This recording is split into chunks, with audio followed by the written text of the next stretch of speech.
예, 감사합니다. 목사님의 특송과 소개 감사를 드립니다. 6월 28일은 저한테 참 뜻깊은 날이 될 것 같습니다. 왜 그러냐면 제가 10년 전 오늘 딱 CFM 수련회에서 구원을 받았기 때문인데요. 참 10년 동안 교회를 다니면서 많은 일들이 있었는데 그 중에 이제 최근에 가장 감사했던 일은 그래도 저희 어머님께서 교회를 출석하시고 이제 구원을 받으셨다는 것입니다. 함께 또 도와주신 성도님들과 또 하나님께 감사를 드립니다. 저는 오늘 성취감 있는 그리스도인이라는 제목으로 오늘 말씀을 전하고자 합니다. 오늘 본문은 사무엘기상 23장 1절부터 5절까지 말씀을 함께 보도록 하겠습니다.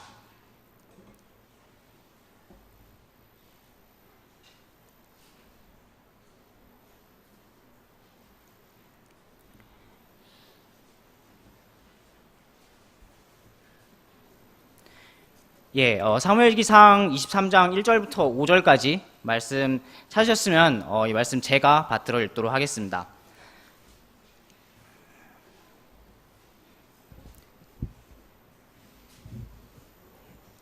예, 제가 읽도록 하겠습니다. 그때 그들이 다윗에게 고하여 이르되 보소서 블레셋 사람들이 그일라와 싸우고 타작 마당들을 강탈하나이다 하니 그러므로 다윗이 주께 여쭈어 이르되 내가 가서 이 블레셋 사람들을 치리이까 하매 주께서 다윗에게 이르시되 가서 블레셋 사람들을 치고 그일라를 구원하라 하시니 다윗의 사람들이 그에게 이르되 보소서 우리가 여기 유다에서도 두려운데 그일라에 가서 블레셋 사람들의 군대를 친다면 얼마나 더 많이 두려우리까 하니라. 그때 다윗이 주께 여전히 다시 여쭈니 주께서 그에게 응답하여 이르시되 일어나 그일라로 내려가라. 내가 블레셋 사람들을 내 손에 넘겨주리라 하시므로 이에 다윗과 그의 사람들이 그일라로 가서 블레셋 사람들과 싸워 그들의 가축을 끌어오고 그들을 쳐서 크게 사륙하니라. 이와 같이 다윗이 그일라 거주민들을 구원하니라. 아멘. 제가 잠시 기도하도록 하겠습니다. 거룩하시고 국리님 많으신 주님 감사합니다. 저희 이 시간 하나님의 말씀을 전하게 되었습니다. 이 자리를 허락하여 주신 하나님께 감사를 드리고 이 말씀을 통해서 오늘 여기 모인 저희들이 하나라도 정말 영적인 도전을 얻고 갈 수 있기를 원합니다. 그래서 하나님을 기쁘시게 하는 삶을 살 수 있기를 원합니다. 이 시간 또 말씀을 전하는 저에게도 지혜와 또 능력을 허락하여 주시길 원합니다. 처음부터 끝까지 함께하여 주심에 감사를 드리며 우리 주 살아계신 예수 그리스도의 이름으로 기도드렸습니다. 아멘. 예, 저는 오늘 성취감 있는 그리스도인이라는 제목으로 말씀을 전하길 원하는데요. 삶 속에서 기쁨을 얻는 여러 가지 요소들이 있지만 그 중 한 가지는 성취감이라는 요소가 될 것입니다. 어떤 일에 도전을 하고 그것을 자신이 뜻한 바대로 이루었을 때 성취감을 느낄 수 있고 그를 통해 기쁨을 얻을 수 있을 것입니다. 제가 처음에 이제 서두를 어떻게 하면 좋을까 계속 고민을 하다가 오늘 제목에 이제 성취감이라는 단어를 인터넷에 쳐봤는데요. 그래서 이제 네이버 그 매거진의 한 부분을 보고 오늘 소개하면 좋겠다 싶어서 소개하기를 원합니다. 제목은 집안일 교육 꼭 필요한 이유라는 그 매거진인데요.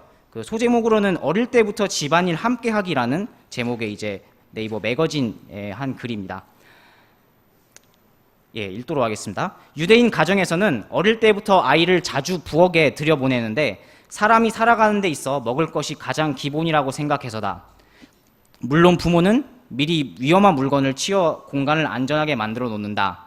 아이는 직접 식재료를 고르고 채소를 씻어 준비하는 과정을 함께 한다. 엄마가 콩나물국을 끓이려 육수를 내는 동안 아이에게는 콩나물을 다듬게 해 식사 준비에 참여시킨다. 별일 아닌 것 같이 보여도 이 아이는 이 같은 소소한 참여를 통해 부모가 자신을 믿는다는 느낌을 전달받으며 자신도 할 수 있다는 자신감과 성취감 그리고 독립심을 키워나갈 수 있다.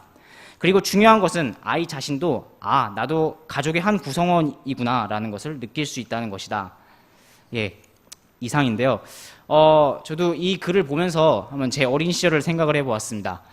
저는 어릴 때는 그렇게 집안일을 사실 많이 도우지는 않았던 것 같습니다. 예, 집안일에 대해서 거의 이제 도우지 않다가 사실 이제 군에 입대해서 이제 제가 취사병이 되면서 그때부터 온갖 설거지와 그런 그 식당에 관련된 잡일들을 그때 엄청나게 많이 배운 것 같은데요. 이 글을 좀 보면서 제가 어릴 때부터 좀 부모님을 도와서 집안일을 좀 함께 했으면 어땠을까, 좀 더 좋았겠다라는 생각을 해보았습니다. 우리의 믿음 생활도 마찬가지인 것 같습니다. 우리가 믿음 생활을 통해 기쁨을 얻는 가장 좋은 방법 중 하나는 우리가 삶에서 실제로 믿음의 일을 성취해낼 때일 것입니다. 만약 우리가 믿음의 일을 해내지 못한다면 영적으로 성장하지 못할 것이고 믿음 생활의 기쁨을 얻을 수도 없을 것입니다. 오늘 사무엘상 23장의 다윗의 모습을 통해 어떻게 하면 우리가 믿음의 일을 성취해낼 수 있을지 크게 두 가지로 살펴보기를 원합니다. 먼저 첫 번째로 우리가 믿음의 일을 해나가기 위해서 우리가 각자의 삶에서 일어나는 일들에 대해 영적으로 반응하고 그것을 하나님의 뜻에 비추어 확인해 보아야 한다는 것입니다. 간단히 말해서 반응하고 확인하라라는 원리입니다. 먼저 오늘 본문의 다윗의 모습을 통해서 살펴보도록 하겠습니다.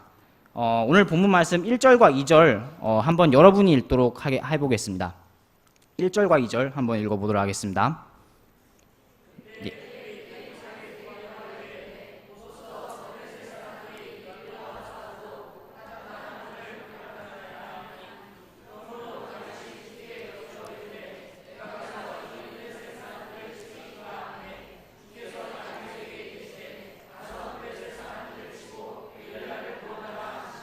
아멘.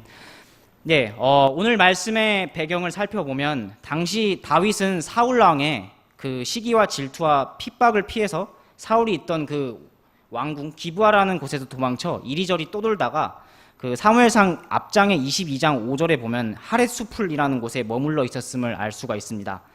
이때 다윗은 그 함께한 사람들을 통해서 그 다윗이 있던 그 하렛수풀과 멀지 않은 그 그일라라는 곳에서 이제 그곳이 블레셋의 침공을 받아서 이제 그 곡식을 모아서 그 알곡과 쭉정이를 모아놓는 곳인 그 타작 마당을 강탈하고 있다는 소식을 다윗이 듣게 됩니다.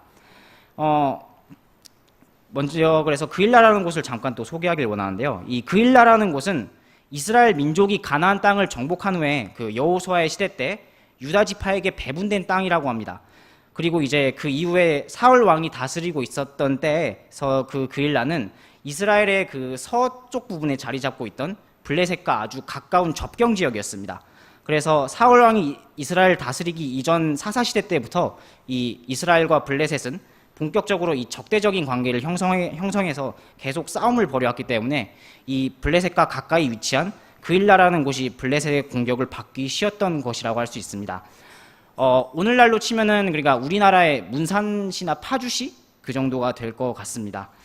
어찌됐든 이 이스라엘의 그일라가 공격받고 있다는 소식을 들은 다윗은 내가 가서 이 블레셋 사람들을 치리이까? 라고 주님께 여쭈어 봅니다.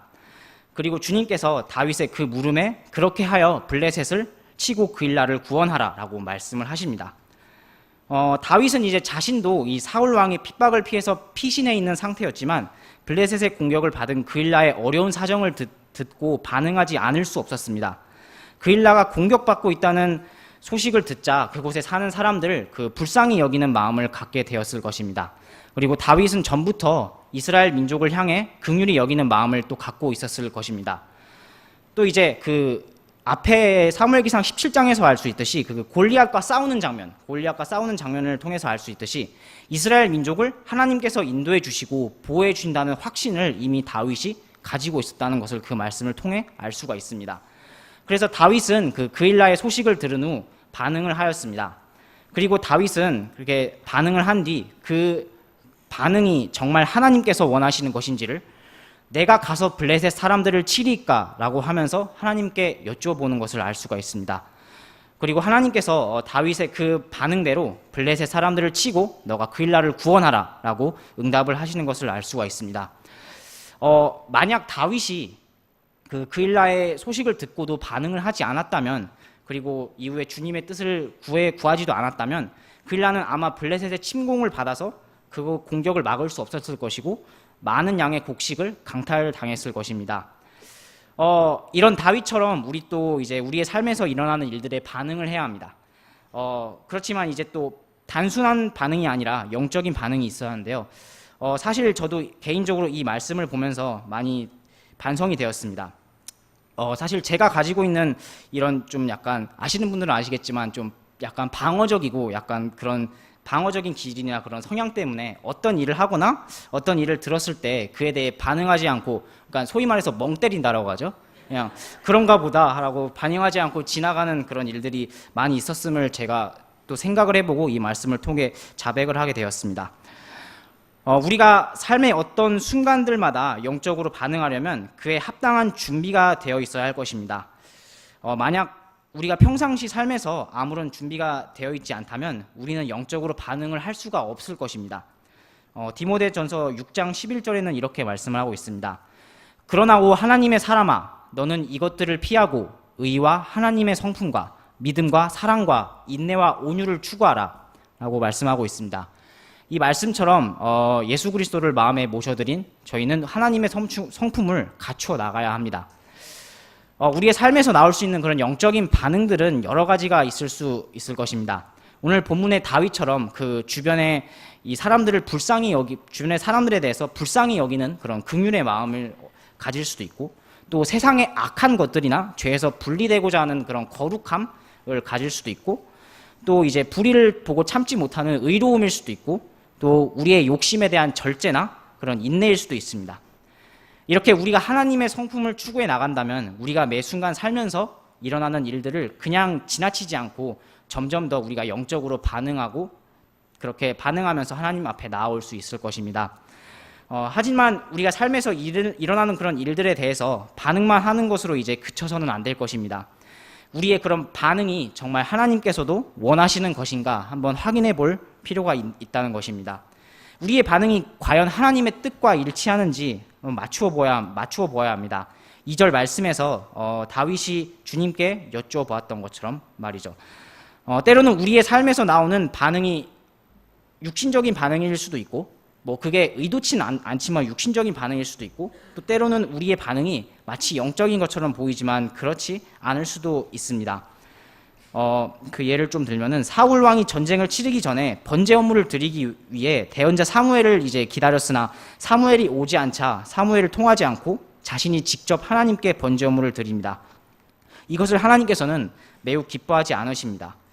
또 한 예로는 하나님의 궤를 그 예루살렘으로 가져가기 위해 그 하나님의 궤를 수레에 이렇게 싣고 오다가 이제 소들이 하나님의 궤를 막 흔드니까 이제 하나님의 궤가 흔들리니까 이제 그 궤가 흔들리지 못하게 웃사가 그 궤를 자신의 손을 내밀어 잡다가 이제 하나님의 진노를 사서 죽게 되는 그런 사건을 볼 수가 있습니다. 이런 사건들을 통해 우리가 보기에는 상식적이고 좀 영적일 것 같은 반응이 하나님께서 보시기에는 좀 기쁘시지 않은 그런 반응이 될 수도 있다는 것입니다. 그래서 우리는 우리의 반응을 하나님의 뜻에 맞추어 보아야 합니다. 다윗이 주님께 자신의 반응을 여쭈어 보았던 것처럼 우리도 하나님의 말씀에 비추어 우리가 살면서 하는 반응들을 하나님 말씀의 기준에 한번 맞추어 볼 필요가 있습니다. 우리의 반응을 하나님의 말씀의 기준에 맞추어 보아서 그것이 옳은지 그른지를 우리가 확인할 수 있어야 합니다. 우리가 먼저 우리의 삶에서 일어나는 여러 가지 상황들에 영적으로 반응하고 그것을 하나님의 말씀에 비추어 확인하십시오. 그렇게 해야 우리가 믿음의 일을 성취해내는 중요한 밑거름을 얻을 수 있을 것입니다. 다음으로 이제 우리가 믿음의 일을 성취해 나가기 위해서는 이제 우리의 반응이 하나님의 뜻과 일치함을 알았다면 하나님께서 우리에게 주신 뜻대로 순종해서 그것을 바로 행하자는 것입니다. 간단히 말해서 순종하여 행한다라는 원리입니다. 하지만 이제 그렇게 하려고 할 때 우리가 어떤 장애물과 만날 수도 있습니다. 그래서 그것들을 먼저 말씀을 통해서 다윗의 상황과 함께 그 말씀을 통해서 살펴보기를 원합니다. 다윗은 이제 블레셋을 공격해서 그일라를 구하라라는 하나님의 명령을 확인하게 되었습니다. 그래서 하나님의 말씀대로 이제 실천을 하려고 했는데 이제 그와 함께한 주변 사람들의 두려움이 그의 발목을 잡는 것을 볼 수가 있습니다.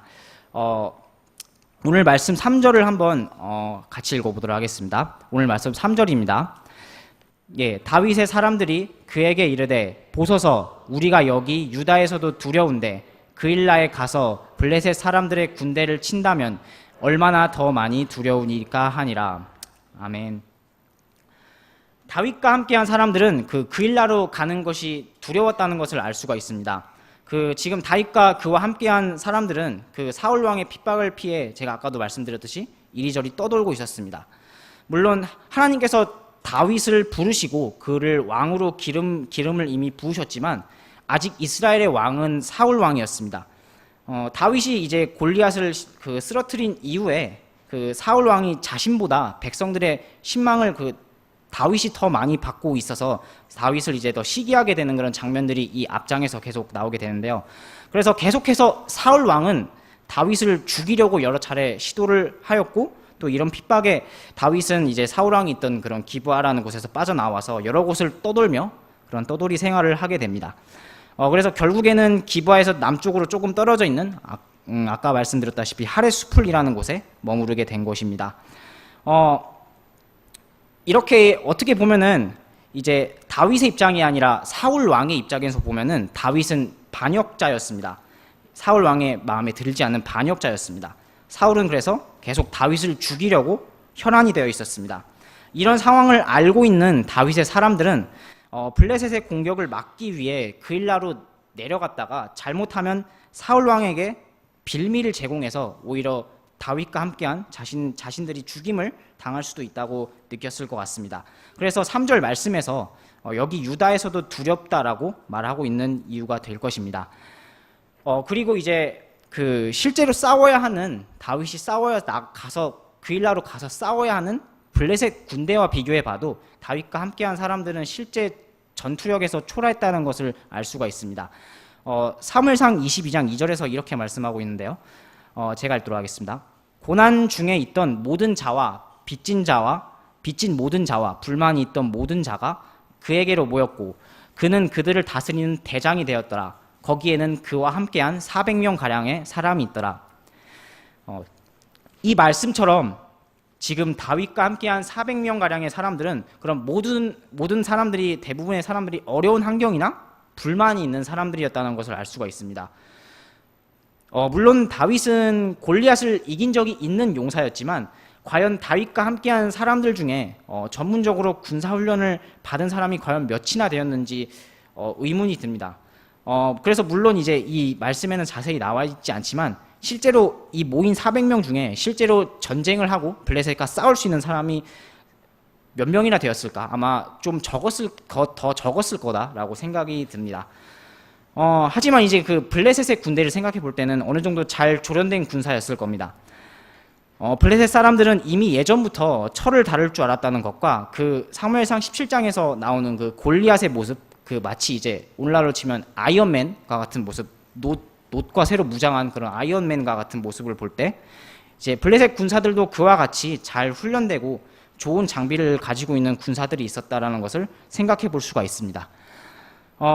다윗과 함께한 사람들은 자신들의 처지와 자신들과 싸울 블레셋 군대를 비교해 볼 때 무서웠던 것이고 두려움이 있었던 것입니다. 그래서 3절 하반부에서 블레셋 사람들의 군대를 친다면 얼마나 더 많이 두려우리까 하고 다윗에게 하소연을 하고 있는 것입니다.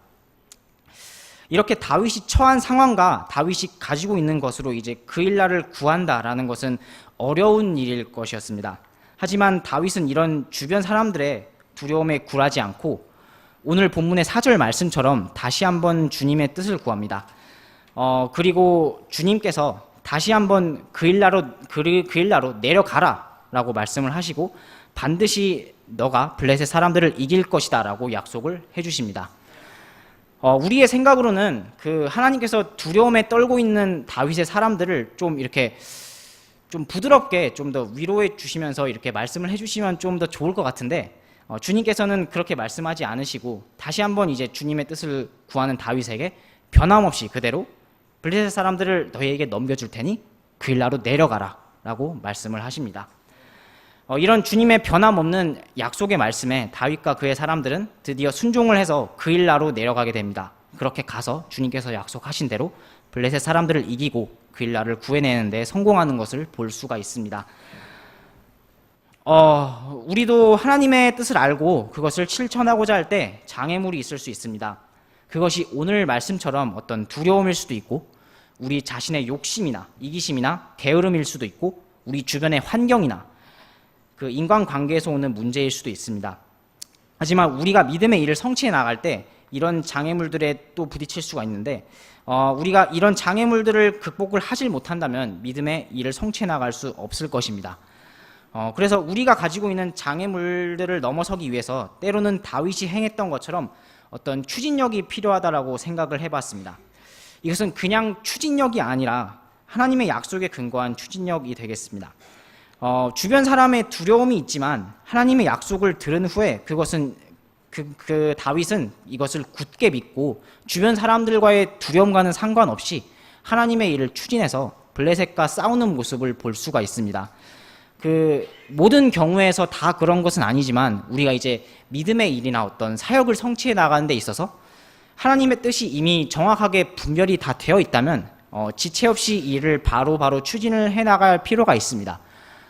물론 우리가 이제 계속 기도하고 토론이나 논의를 하고 더 깊이 생각을 하는 것은 좋은 일일 수 있는데 하지만 때로는 우리를 향한 하나님의 뜻이 분명하고 그에 맞게 일을 우리가 추진해 나갈 수 있는데 계속해서 기도만 하거나 토론이나 논의를 하거나 깊이 생각만 하는 것은 그리 바람직하지 않을 수도 있을 것입니다. 다행스럽게도 오늘 말씀에서 이제 이 다윗과 함께한 사람들은 뭐 이제 다윗을 계속 만류했더라, 뭐 아니면 그 사람들이 다윗의 뜻에 불순종했더라 라는 말씀은 없습니다. 다윗과 함께한 사람들은 다윗이 다시 한번 하나님의 뜻을 확인했을 때 그것에 즉각 순종했고 다윗과 함께 그일라로 가서 블레셋과의 싸움에서 승리하는 것을 보게 됩니다. 저희 교회도 하나님께서 세워주신 리더가 있습니다. 이런 리더분들께서 하나님께 간구해서 어떤 사역을 결정하고 추진해 나가고자 할 때 우리도 그 리더분들과 한마음 한뜻이 되어 따라가야 될 것입니다. 물론 때로는 오늘 다윗과 함께하는 사람들처럼 두렵고 때로는 이해가 잘 안 될 수도 있지만 그런 두려움과 무지함이 우리의 사역에 장애물이 되어서는 안 될 것입니다. 그리고 우리에게 주어진 하나님의 그런 말씀들이 있습니다. 우리가 마땅히 순종해야 할 하나님의 그런 명령들이 있는데요. 한 가지 예를 들자면 원수를 사랑하라 라는 명령이 있을 수 있습니다. 이 명령은 우리가 정말 지키기 어려운 명령 중에 하나일 것입니다. 하지만 정말 우리가 원수를 사랑해야 되는 그런 상황이 오면 우리가 그 명령에 순종하고 바로 행하는 그런 반응을 보여야 할 것입니다.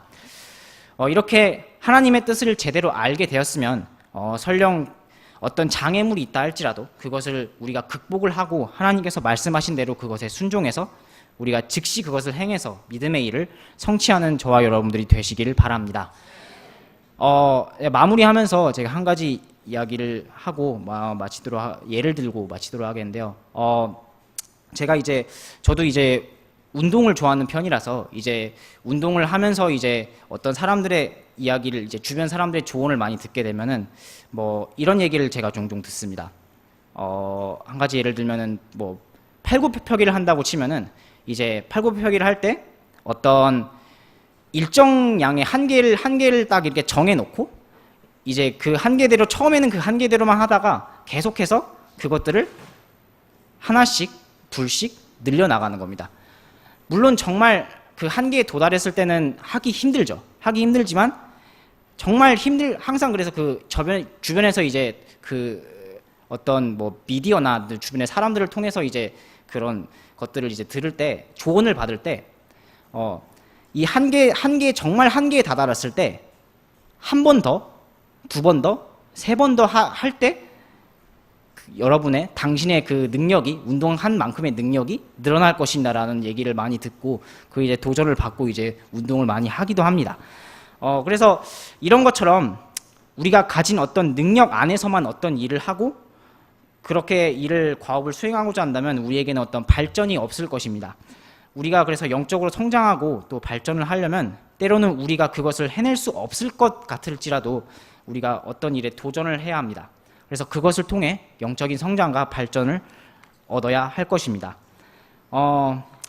그래서 믿음 생활도 마찬가지라고 생각을 합니다. 오늘 다윗이 정말 어려운 상황에서도 그일라를 블레셋의 공격에서 구한 사건을 통해서 우리가 믿음 생활에서 더욱 성장하고 그를 통해 기쁨을 얻으려면 그 삶의 매 순간순간에서 영적인 반응을 하여 그 반응을 하나님의 뜻과 맞추어 보아야 한다는 것을 알 수가 있었습니다. 그리고 그것이 맞다면 비록 장애물들이 있다고 할지라도 그것을 극복을 해서 하나님의 말씀에 순종을 하며 즉각적으로 행해야 함을 알 수가 있었습니다. 이를 통해서 믿음의 일을 성취해 나가고 또 하나님을 기쁘시게 하고 우리가 성취감을 얻는 저와 여러분들이 되시기를 바랍니다. 예, 제가 기도하고 말씀을 마무리하도록 하겠습니다.